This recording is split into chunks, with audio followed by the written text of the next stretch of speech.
Senator Davey. Thank you very much. And, I could spend my whole time just rebutting one senator's contribution, but I actually want to rebut the whole way Labor treated this issue during question time today. This government has today cemented their anti-farming agenda. I mean, after the PM's performance at the Minerals Council last night, where he walked into a room full of miners and talked about how good transitioning battery power would be, you can tell this government doesn't listen to the industries that keep this country going.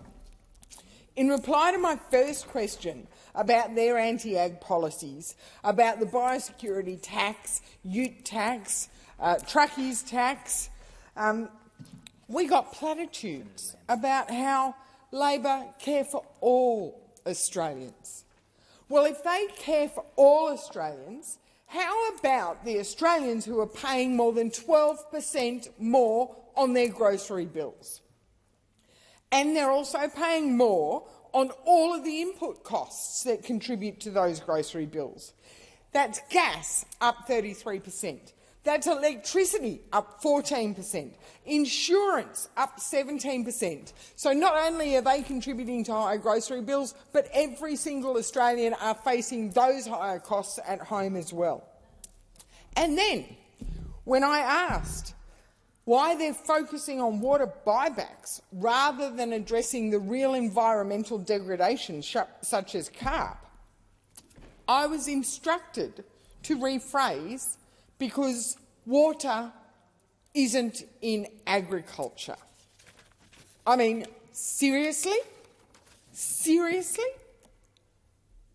We all know that agriculture is highly dependent on water, be it through irrigation or through rainfall and climate conditions. But I rephrased.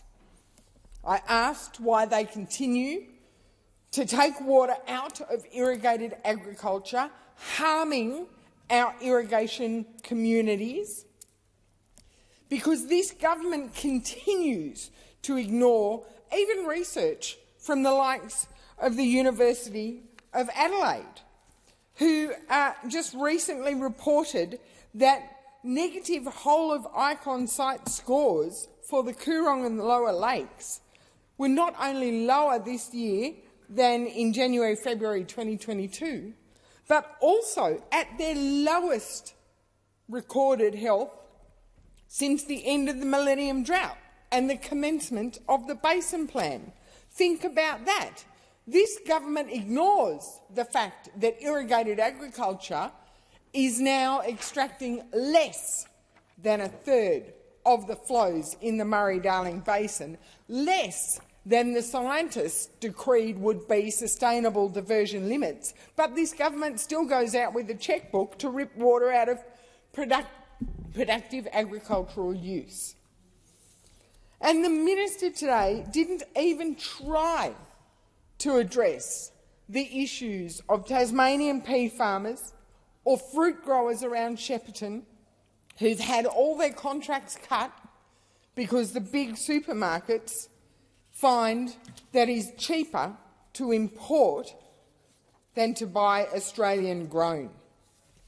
So while Senator Sterle stands up and talks about our great agricultural export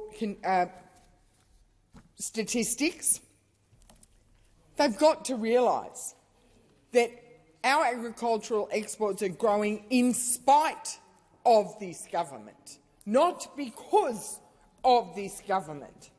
Senator Sterle had the hide to discuss forestry exports.